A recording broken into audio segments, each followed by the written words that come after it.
se está viviendo un nuevo momento y creo que esto va a pasar un poco tiempo, pero ya creo que se está dando. Voy a presentar a la doctora Yafrid del Pilar Vargas Jara para que nos haga la exposición sobre ultrasonografía en trauma. La doctora es médico especialista en emergencia y desastres con un fellowship en ultrasonido en paciente crítico. Actualmente ella trabaja en el Hospital 3 de Salud de Iquitos y quiero poner algo más aquí, que no es una héroe, es una heroína de la pandemia. Por favor, recibamos con un fuerte aplauso a la doctora Yafrid Pilar Vargas de Salud.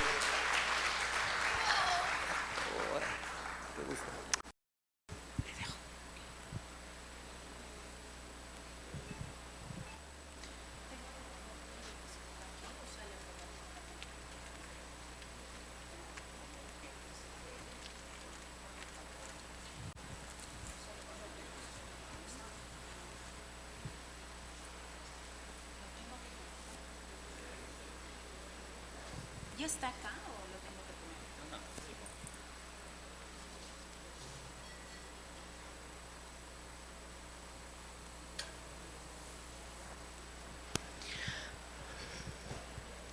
Bueno, ya es un poquito tarde y todo el mundo tiene hambre, pero créanme que los que se queden van a tener la mejor experiencia que van a tener probablemente durante toda su carrera o durante su experiencia en sus centros de salud, si trabajan en hospital. El mundo del trauma realmente abarca muchas cosas. El día de hoy les voy a exponer un protocolo, que es el protocolo IFAS, que se usa a nivel mundial para los pacientes que llegan con trauma. Si bien muchos centros de salud no cuentan con este tipo de instrumento, yo creo que los centros desde 1-4 ya manejan ecografía.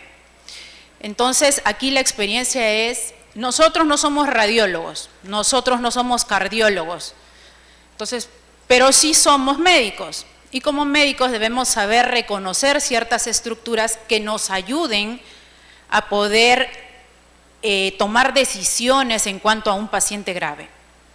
Entonces, si a mí me dijeran, ¿qué prefiero? Yo prefiero atender a un paciente grave y salvarle la vida que atender todos los días 20, 25 pacientes de consultorio externo que sé que no les va a pasar absolutamente nada probablemente.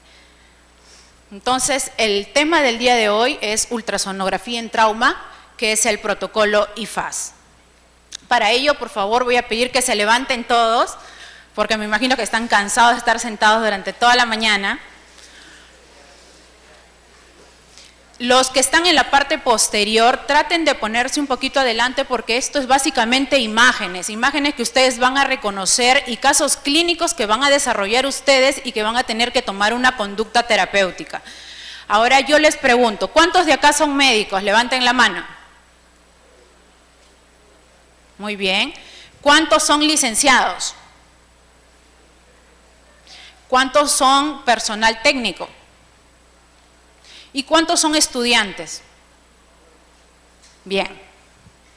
Entonces esto abarca para todo.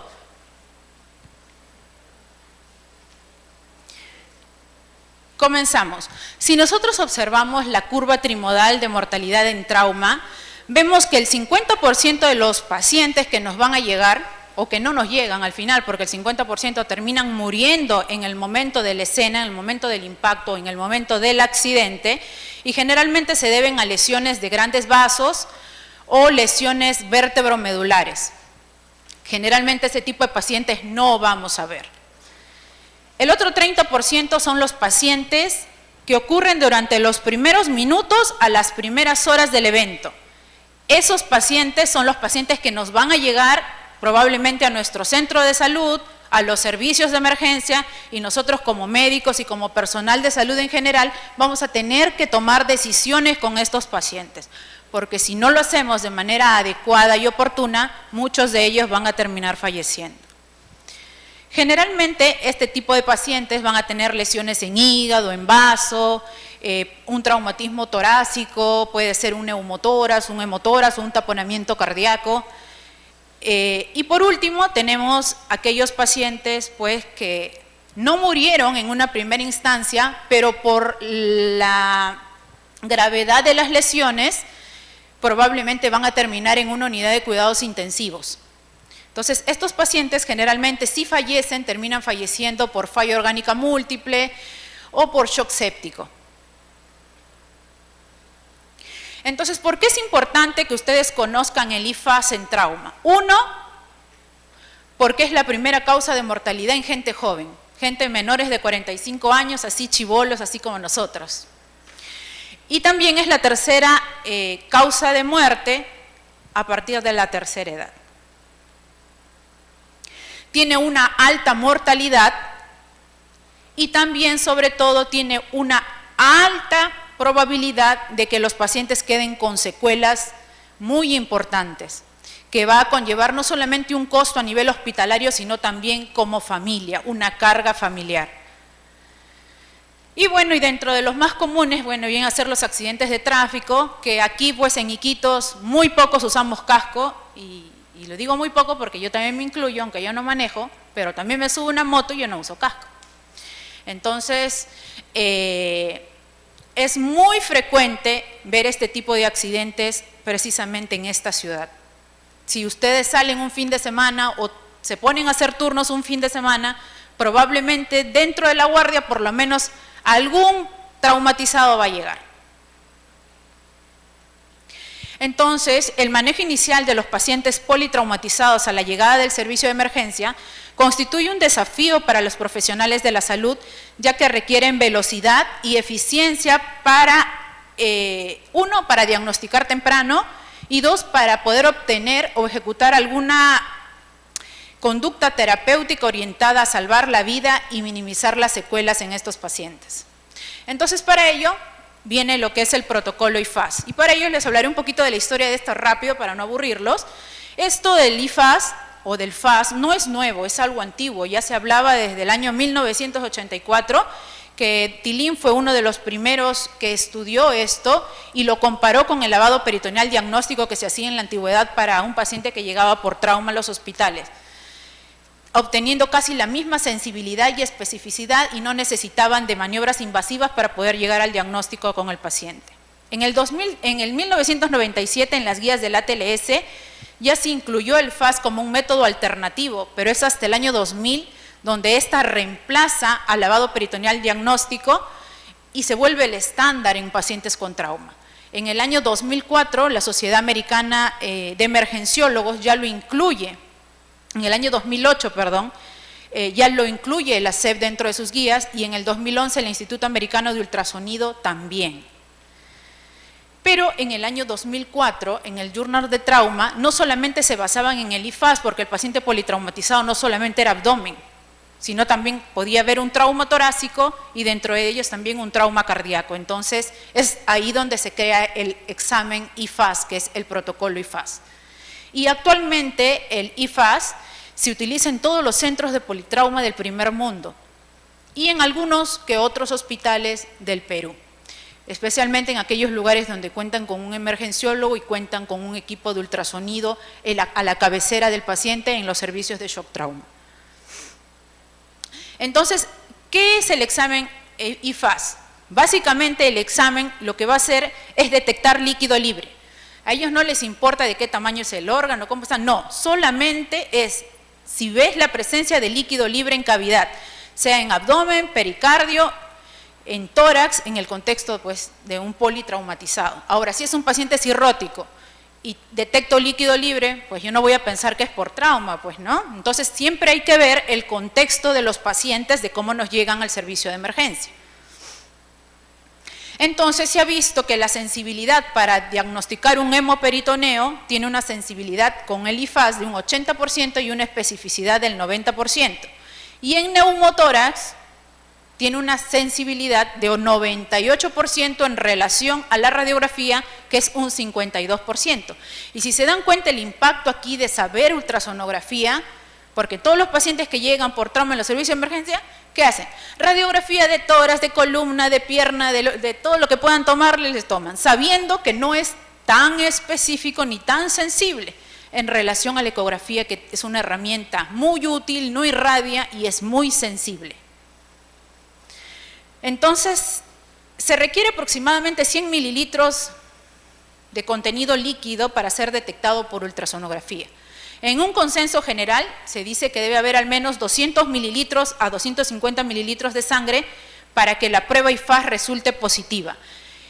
Este examen en abdomen generalmente se hace en 3 minutos y en tórax aproximadamente 1 a 2 minutos. Es decir, que tú en menos de 5 minutos ya tienes que definir la conducta en tu paciente. Entonces, como todo procedimiento, tiene sus indicaciones y sus limitaciones. Dentro de las indicaciones para hacer el IFAS son pacientes traumatizados que estén hemodinámicamente inestables, pacientes con traumatismo abdominal y torácico, ya sea cerrado o penetrante, pacientes con traumatismo previamente estables, pero que tienen una evolución clínica desfavorable. Es decir, si inicialmente llegan normotensos, pero a los minutos de la llegada el paciente se hipotensa. Entonces, dentro de las limitaciones que tiene este examen es que si bien te dice hay líquido libre en cavidad, no te dice qué órgano es el que está lesionado, porque su función no fue creada para eso. Las vistas pueden ser limitadas dependiendo del tipo de paciente. Los obesos, como tienen mayor tejido graso, pues va a ser un poquito más limitado poder observar ciertas estructuras, o si el paciente tuviera enfisema subcutáneo. Las vistas también pueden ser limitadas en aquellos pacientes que tengan una lesión de víscera hueca. Entonces, ¿en qué consiste el procedimiento? Es un protocolo de 5 pasos súper rapiditos, como les mencioné, que se hacen 3 a 5 minutos en un paciente. ¿Qué vistas son las que yo voy a ver? En algunos, en la secuencia normal del FAS, se iniciaba por el cuadrante superior derecho, pero en algunos centros de trauma inician por el corazón. ¿Por qué? Porque basta pequeñas cantidades de líquido en el corazón para poder originar un taponamiento cardíaco, ya que es un cuadro agudo, y ocasionar la muerte del paciente. Pero vamos a hacer la secuencia del IFAS regular, como normalmente lo conocen en otros centros, pero eso ya va a depender de los protocolos institucionales de cada hospital para ver por qué zona empiezan. Por un orden vamos a hacerlo comenzando de acuerdo a las normas normales que hay en otros lugares. Entonces, primero iniciaremos con la evaluación en el cuadrante superior derecho. En el cuadrante superior derecho, luego nos vamos al cuadrante izquierdo, la región pélvica, el espacio o la región subsifoidea, y finalmente terminaremos con los pulmones.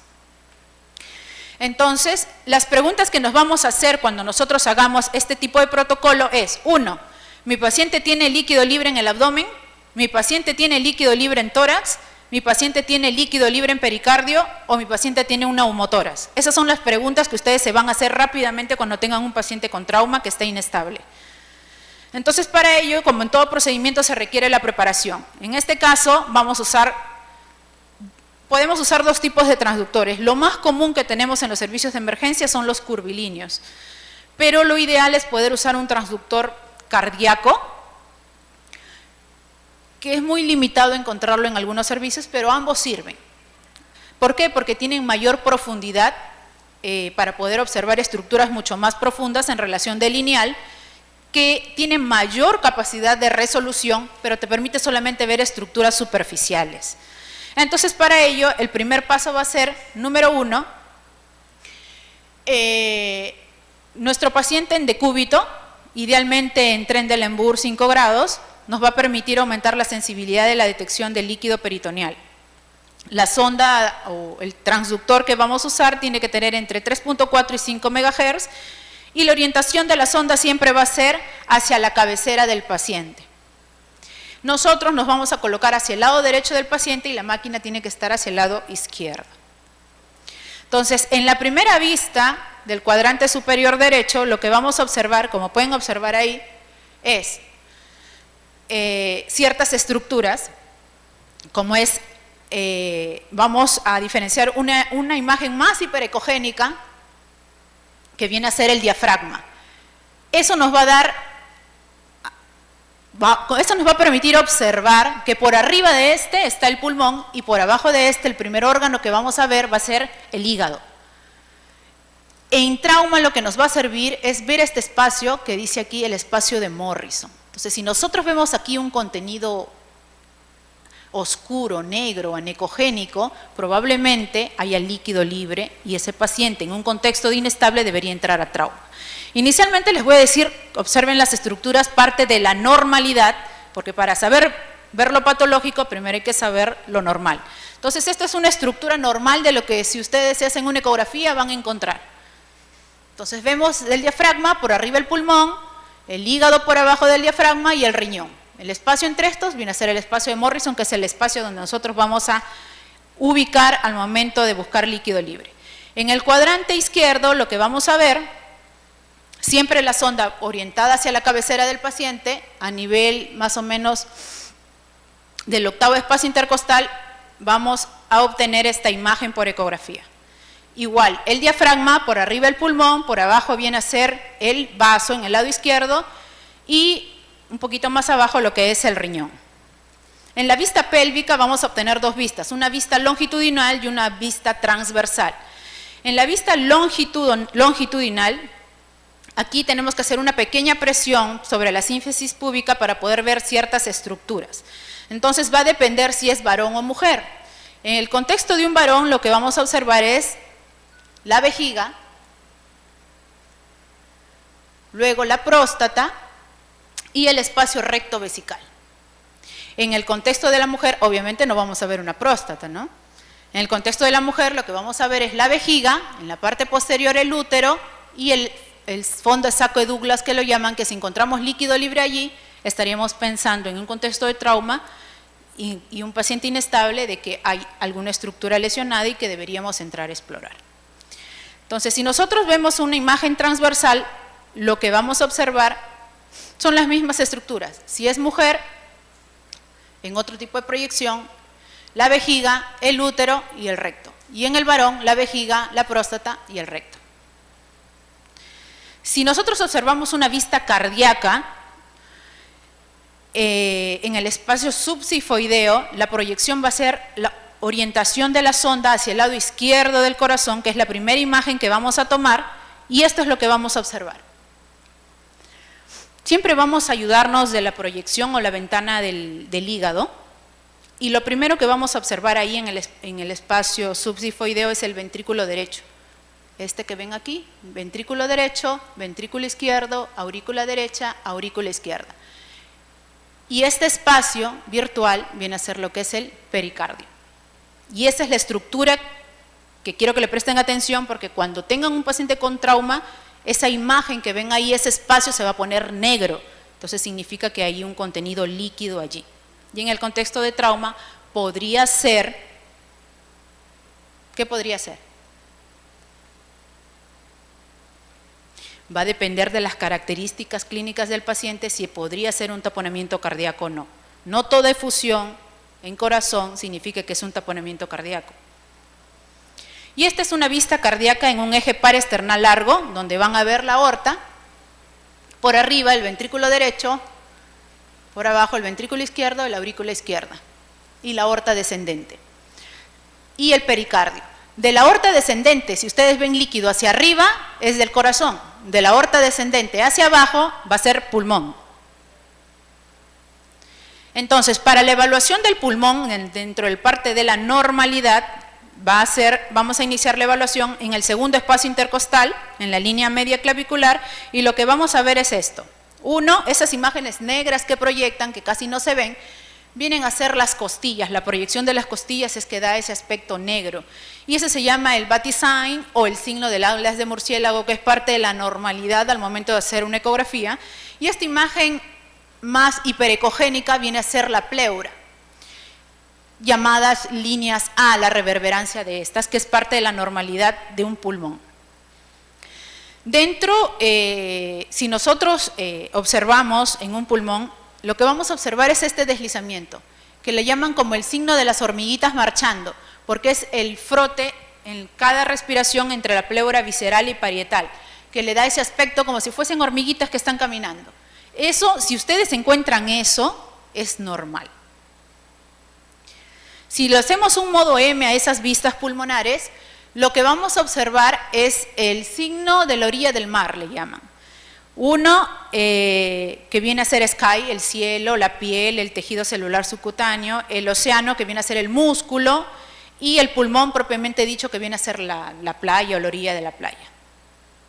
Ahora vamos a ver lo que es patológico.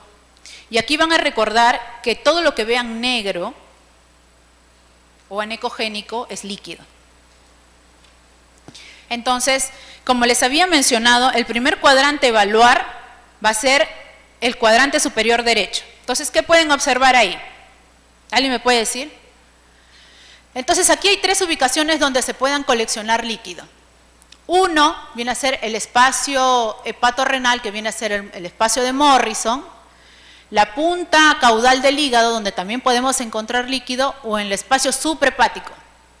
Mientras más contenido de sangre hay, obviamente que más negro se va a ver alrededor y el hígado flotando. En la parte izquierda, igual, lo que vamos a observar es la presencia de líquido libre en el espacio periesplénico, en la punta del vaso y en el receso espleno-renal.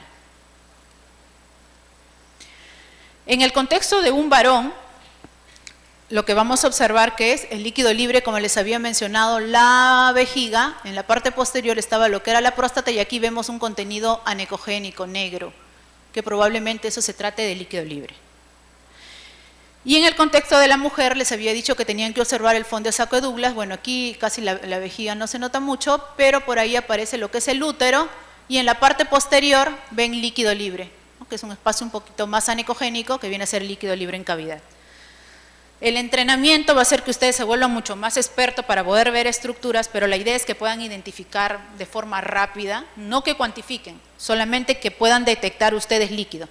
¿Tiene líquido el paciente o no? Y si tiene líquido y el paciente está inestable, entonces ¿yo qué conducta voy a tomar? Eso es lo único que quiero que aprendan.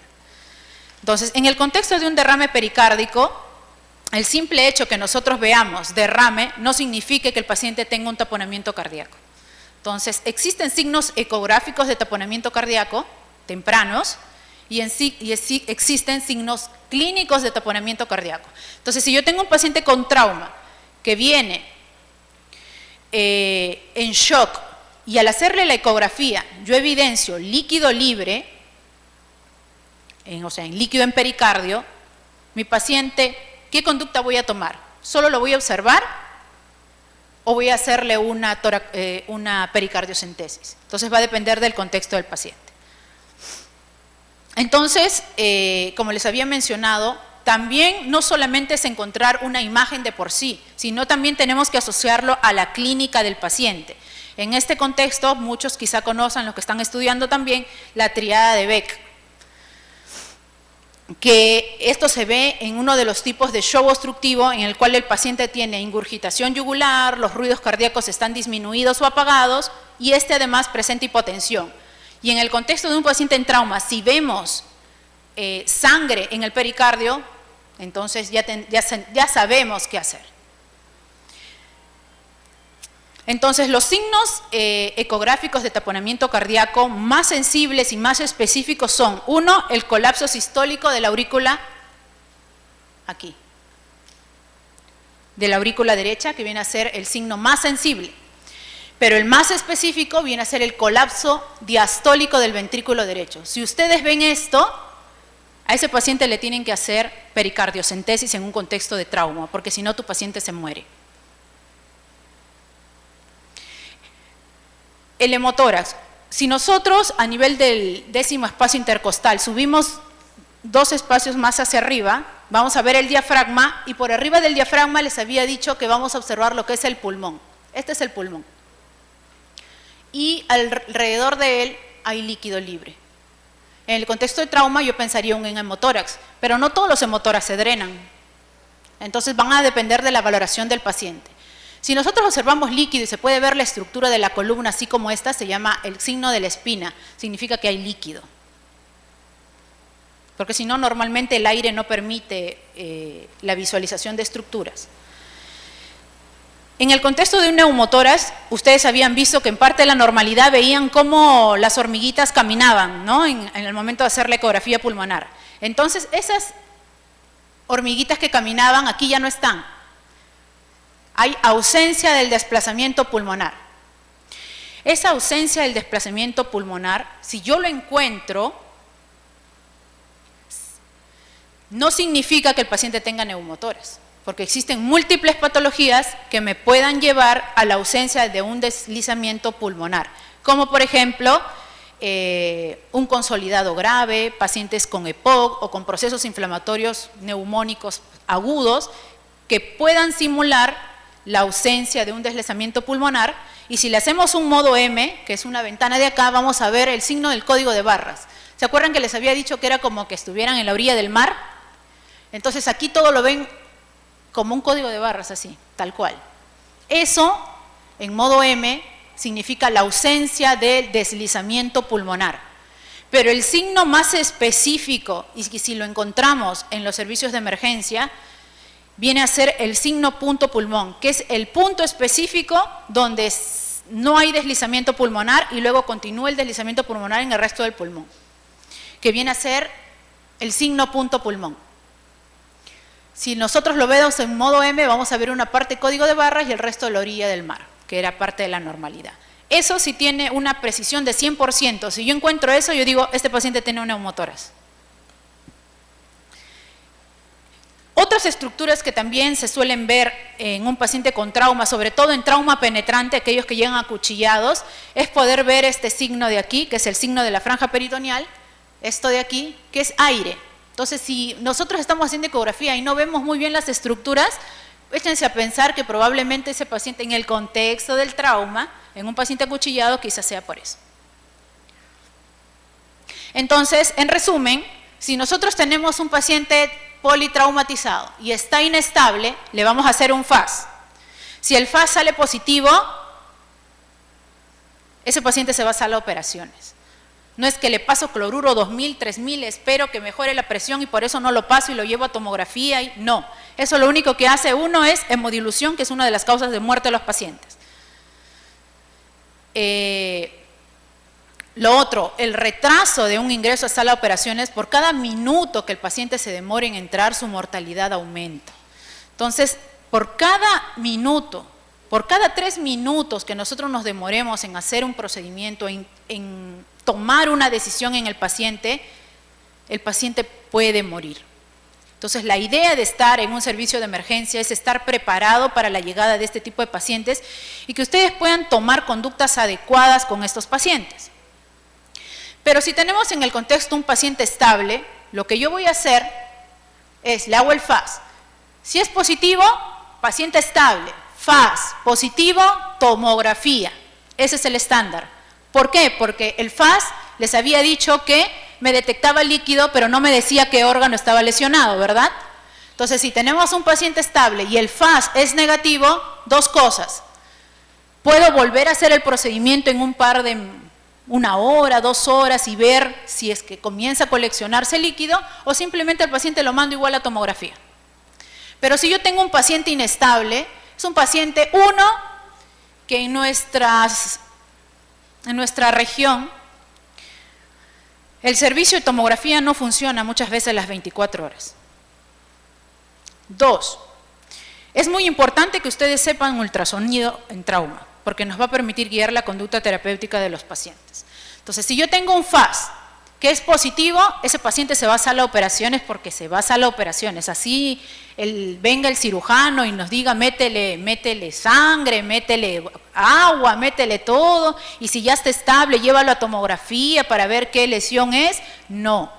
Paciente FAS positivo, inestable, se va a sala de operaciones. Obviamente que en un contexto de un politraumatizado, no es que apenas llega, voy y le hago el FAS, no. Sigue una serie de secuencias del paciente con trauma. A, la vía aérea, B, cómo ventila, C, circulación. En la parte de circulación y ver el estado hemodinámico del paciente, ahí entra tu FAS. No es que llega el paciente y de frente agarro el ecógrafo y le hago, no.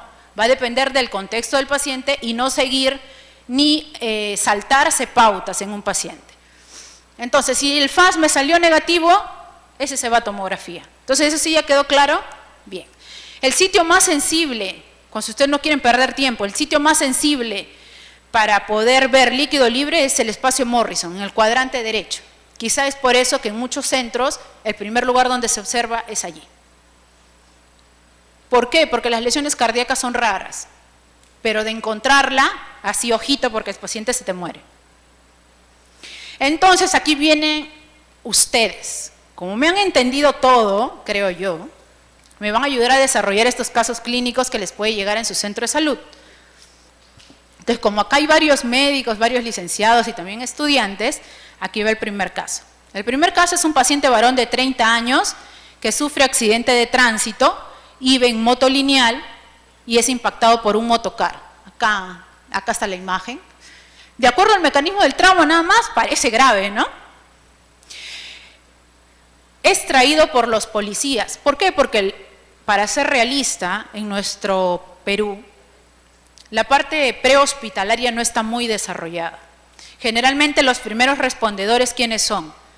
Los mismos que están viendo el accidente. Familiares, amigos, vecinos, el mismo motocarrista que te atropelló.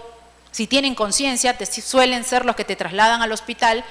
O llaman a SAMU y llega después de 1 hora, hora y media, cuando el paciente está muerto. O viene generalmente el serenazgo, ¿no?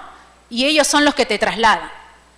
¿En qué condiciones te traslada? Eso ya es otra historia, pero la cosa es que llega ese paciente a tu hospital y lo que encuentran es lo siguiente: presión 70-50, frecuencia cardíaca 120, respiratorio 25, saturando 96%, FIO 21 y el examen neurológico Glasgow 14.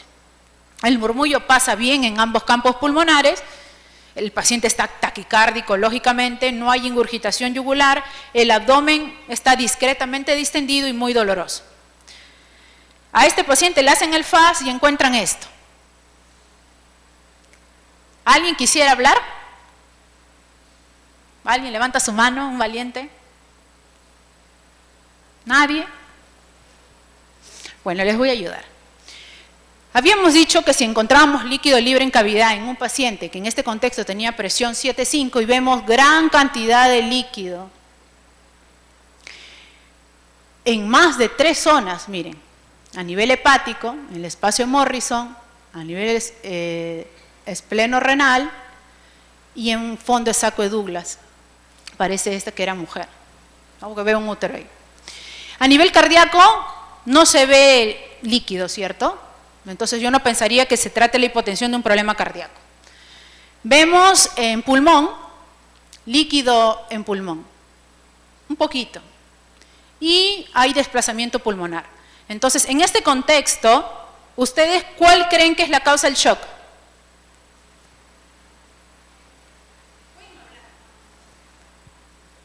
Pueden levantar su mano a los colaboradores. Más de 50 cabezas pensantes. ¿Me pueden decir cuál es la causa de shock aquí? En el contexto de un paciente con trauma, donde ha perdido volumen, ¿qué tipo de shock creen que es? Es hipovolémico, ¿no? Entonces, la causa del shock aquí es un shock hipovolémico. ¿Qué conducta voy a seguir? ¿Se acuerdan que habíamos visto el protocolo FAS y decían, si hay un FAS positivo en un paciente inestable, ¿mi conducta cuál va a ser? Entrar a sala, explorar, a ver qué órgano es el que se ha lesionado. Y efectivamente, este paciente entró a sala de operaciones y lo que encontraron fue una lesión hepática. Obviamente también tenía un pequeño hemotórax, pero el que tenga un pequeño hemotórax no significa que tiene indicación de colocar tubo de drenaje torácico. Por eso hay que ver el contexto siempre de los pacientes. No porque sean líquidos voy a meter tubo por todos lados, no. Entonces aquí la primera pregunta era, ¿le coloco tubo de drenaje torácico por el hemotórax? ¿Le coloco oxígeno, lo hidrato con 3 litros de cloruro hasta que suba la presión? ¿Lo llevo a tomografía y lo observo hasta esperar tener los resultados del laboratorio para que el cirujano recién decida meterlo a sala de operaciones si le da la gana o no? ¿O le hago una interconsulta de cirugía para la parotomía exploratoria? Y 4, ninguna de las anteriores. ¿Cuál creen ustedes que sea este caso? Se va a la parotomía, ¿no? Obviamente que lo tienes que estabilizar, pedir sangre sin pruebas cruzadas en este contexto de paciente, porque es un paciente grave, que si tú no haces algo se te va a morir. No es el paciente pues programado, que sabes qué grupo sanguíneo es, que puede esperar a que, no sé, pues el donante de plaquetas que no hay aquí en la región venga al día siguiente. No, en el contexto de trauma no estamos para ese tipo de casos. Aquí el paciente tiene que entrar a sala de operaciones sí o sí, tú pides los paquetes de sangre y en trauma no se pasa más de 1 litro de cloruro, porque generan hemodilución, que también es una de las causas de muerte de estos pacientes. No más de 1 litro, porque a veces ponen una vía, ponen 2 vías, los mandan del centro de salud, sí, ya tiene 2 vías. ¿Qué vía nos mandan? 22. ¿Yo qué hago con una vía 22? Mínimo 18. Excelente si es 16. El caso 2. Es un varón que sufre un asalto y es acuchillado en tórax. Le encuentran con una presión, bueno, lo traen al hospital y le encuentran una presión de 90-60. Estaba taquicárdico, taquipneico y saturaba 80%. Estaba quejumbroso y en el FAS, en abdomen, no había nada, por eso es que no le he puesto. Le hacen la eco pulmonar y ven ausencia del deslizamiento pulmonar. Ven escaso líquido libre en el pulmón y ven líquido en corazón. Y si le hago un modo M, lo que encuentro es el signo de código de barras. A los 20 minutos, bueno, mientras llega el paciente, lo meten a trauma shock, le ponen sonda, le ponen todo lo que se les ocurre. A los 20 minutos, mientras están perdiendo el tiempo en hacer otras cosas, el paciente es hipotenso. Ese paciente que inicialmente llegó normotenso, su presión cae. 70-45, saturaba 98%, ojo que ya estaba con máscara de reservorio. Le colocan cloruro 2 frascos, sin respuesta, no respondió a fluidoterapia, y le inician noradrenalina, que tampoco respondió al paciente porque seguía hipotenso. Y lo que observan al hacerle nuevamente la eco pulmonar es que la cantidad de líquido pleural no se había modificado. Pero en corazón, lo que ven es el colapso diastólico que les había dicho que es altamente específico de taponamiento cardíaco. Y alrededor esa imagen negra que ven del pericardio, que viene a ser sangre. En el contexto de un trauma, ¿cuál sería la indicación? ¿Cuál sería, uno, la causa del shock en este paciente? ¿Era un shock hipovolémico? ¿Qué dicen?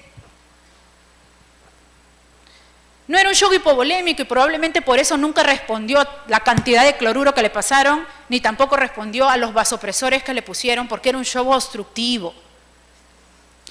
Entonces, la causa del shock de este paciente no era un shock hipovolémico, era un shock obstructivo. Los shock obstructivos, si ustedes no lo resuelven rápidamente, ese paciente se le muere.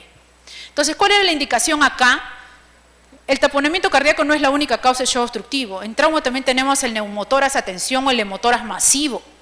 En este contexto veíamos que el líquido era poquito. Entonces, el hemotoras no era lo que le estaba matando a mi paciente. Hipovolémico no era. ¿Tenía ausencia de deslizamiento pulmonar? Sí. Probablemente también tenía el signo punto pulmón, sí. Pero ese era el causante del shock, ahí sí para revisar, ¿no? Pero si yo veo aquí, con estos signos ecográficos de taponamiento cardíaco, yo le coloco, ¿qué cosa? A ver, ¿qué le hago? Un procedimiento de emergencia en corazón es una toracocentesis. Y luego lo busco al vascular de donde sea, si el paciente luego mejora, pero igual tiene que ir a explorar qué es. No es solamente colocar un procedimiento, ya sí, se recuperó mi paciente. ¿Y posterior qué? ¿Qué pasa si está lacerado el ventrículo y requieren repararlo en sala de operaciones? Por más pericardiocentesis que le haya hecho, el paciente igual se me va a morir. Entonces, ¿qué conducta terapéutica optaría en ese caso? Pericardiocentesis y evaluación por el vascular. El caso 3. Una paciente de 20 años, obesa, que tras discutir con su pareja se tira del puente Nanay. Es traída por el motocarrista al hospital y le encuentran hipotensa. Presión 70-50, taquicárdica, saturaba bien, ella estaba con Glasgow 13, se quejaba. Es traída por un motocarrista, había dicho, ¿no? el murmullo pasaba bien en los campos pulmonares, no había ruidos agregados, el abdomen sí estaba doloroso, aparte que era gordita, pues estaba globuloso, doloroso, pero se veía una región equimótica en la parte pélvica y había una pequeña deformidad del miembro inferior derecho. Entonces, a esta paciente le hacen la eco y encuentran ¿qué? En Morrison no había nada, espleno renal no había nada, un poquito de líquido libre había en Douglas, corazón no había nada y pulmón no había nada. Y mi paciente está hipotensa. ¿Cuál es la causa del shock de este paciente?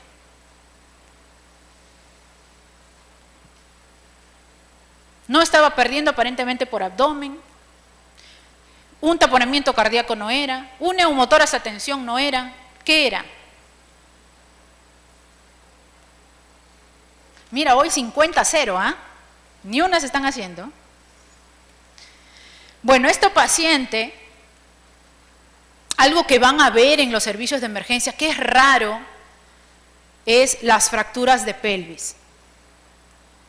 Si yo tengo un FAS negativo y mi paciente está chocado, ve una deformidad o incluso puede haber sangrado por la uretra, sospechan de una fractura de pelvis. Estos pacientes se mueren y no pueden encontrar causa de shock y es por fractura, porque acá hay lesión de vasos ilíacos.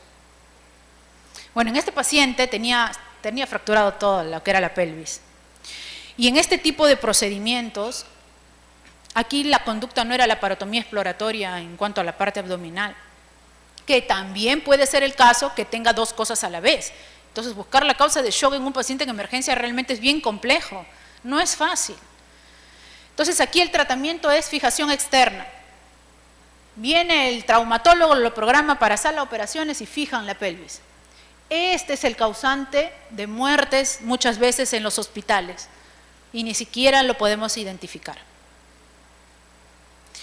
Este es un estudio que hicieron unos cirujanos, para que vean que los cirujanos también estudian, ¿eh? No es solamente todo meter a sala de operaciones. Sobre las consecuencias de las decisiones terapéuticas en base al resultado del FAS en pacientes politraumatizados con fractura pélvica. Paciente inestable, FAS positivo, tenía una mortalidad más alta que aquellos que tenían un FAS negativo. Probablemente esa mortalidad de FAS positivo era porque no solamente tenía pues, un problema de fractura de pelvis, también había una lesión probablemente en abdomen también, y eso era quizá lo que originaba la muerte o la mortalidad más alta en estos pacientes en relación a los que no solamente eran pues un FAS negativo. Se vio que de los FAS negativos, que eran verdaderamente negativos, era un 65%, y de ese falso negativo, el 100% tuvo laparotomías innecesarias. Es decir, que si yo tengo un FAS negativo y mi paciente está chocado, yo no lo voy a meter a sala a hacer una laparotomía exploratoria por lo cuanto a la parte abdominal, porque probablemente esté sospechando que sea un problema de fractura de pelvis o una pelvis inestable. Entonces, el 100% eran laparotomías innecesarias. ¿Qué originó eso? Que aumente más la mortalidad de los pacientes. Y eso es lo que ustedes tienen que darse cuenta al momento de la evaluación de un paciente. Es muy importante el A, B, C, D, E del paciente en trauma. Entonces ya les había mencionado que el FAS es muy sensible, es muy específico. También para poder diagnosticar neumotórax o hemotórax. Pero en cuanto a fracturas de pelvis, su sensibilidad y su especificidad se reduce mucho. Entonces por eso la parte, cuando abarcamos un paciente politraumatizado, abarcamos todo un contexto del paciente. No solamente nos basamos en un examen de laboratorio, en un protocolo, no, el paciente es único, se debe individualizar al paciente. Y bueno, esto es la exposición que les tenía para el día de hoy. Concluyo con que el trabajo de los médicos, tanto en atención primaria, en los hospitales de mayor complejidad, no es solamente del médico emergenciólogo, del médico general que te atiende inicialmente, realmente es un equipo multidisciplinario donde tiene que ver mucho, y bueno, en este contexto es mi amiga Anita, del Hospital de Salud, que es médico intensivista, la doctora Norca, que quizá la conozcan, que es médico internista, Yanina, que vino aquí también y que expuso también sepsis y shock séptico, y bueno, aquí quien les habla. Entonces, el trabajo de los pacientes con trauma Es un trabajo multidisciplinario, es un trabajo donde ustedes tienen que estar alertas, sobre todo en aquellos pacientes que están inestables, donde corren riesgo su vida. El día de hoy puede ser una exposición cualquiera, el día de mañana puede ser cualquiera de ustedes llegando a un servicio de emergencia. ¿Listo? Gracias.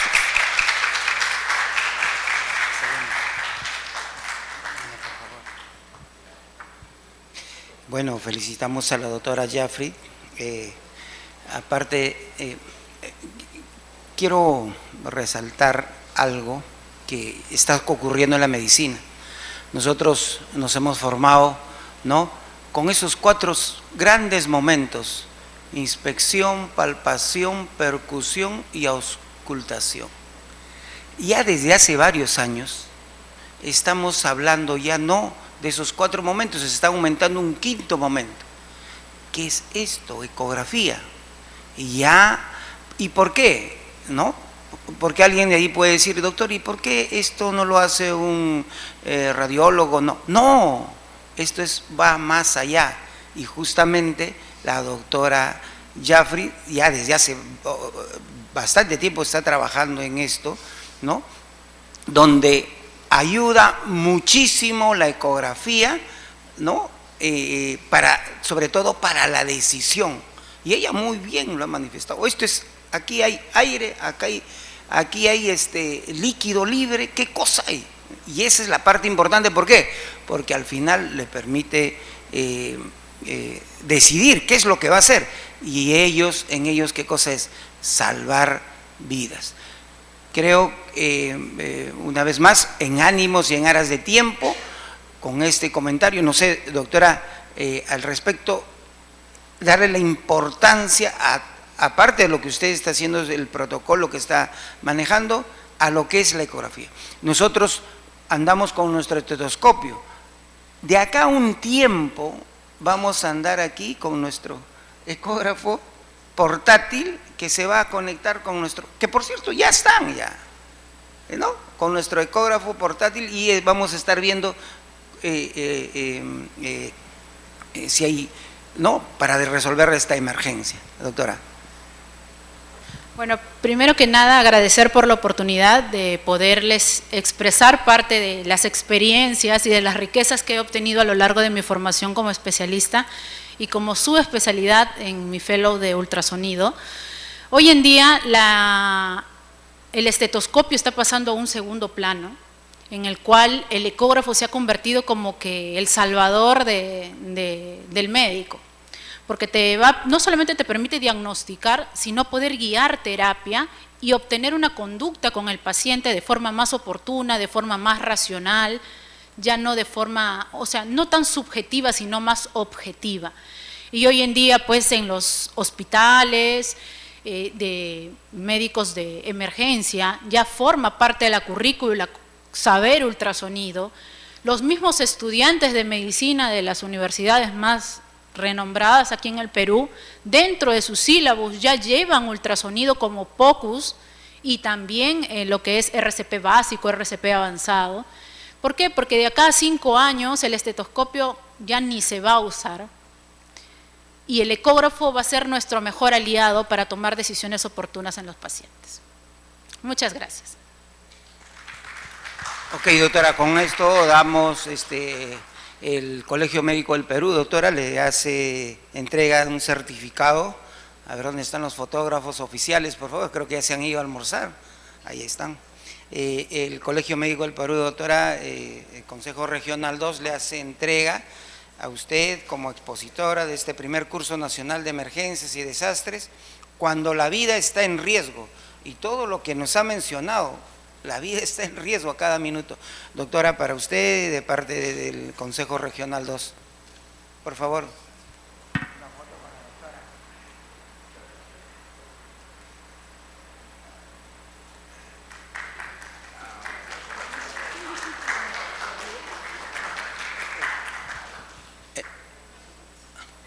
Bueno, yo, de mi parte, muchísimas gracias haber estado presente en poder monitorizar, poder ver a nuestros grandes emergencistas de acá, y lo único que hago es agradecer al Colegio Médico del Perú, Consejo Regional 2, con el doctor Marcos Parimango, nuestro decano, y toda su directiva. Doctor, muchísimas gracias por haber permitido estar aquí.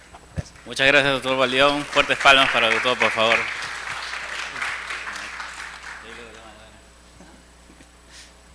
Bien. Bueno, con la ponencia que la doctora Jaffrey terminamos justamente las ponencias que correspondían en el horario. 2:30 vamos a regresar para continuar con las ponencias del día. Reiterarles la importancia de la presencialidad, porque se está monitorizando justamente que al menos el 70% se pueda dar, ¿no? Para poder darles el certificado correspondiente. Ahora, hay una aclaración con respecto en la tarde. Hay el tema de Código Ictus, que está a cargo del doctor Jaime Arévalo. Se lo va a pasar para el día siguiente. En ese horario va a estar la ponencia del doctor Luis Arteaga, de Emergencias Hematológicas, y la ponencia que vendría a ser la última del día va a estar a cargo del doctor Jorge Torres. Esa pequeña modificación se está dando de último momento, pero igual se va a dar la ponencia del doctor, el neurólogo, el doctor Jaime.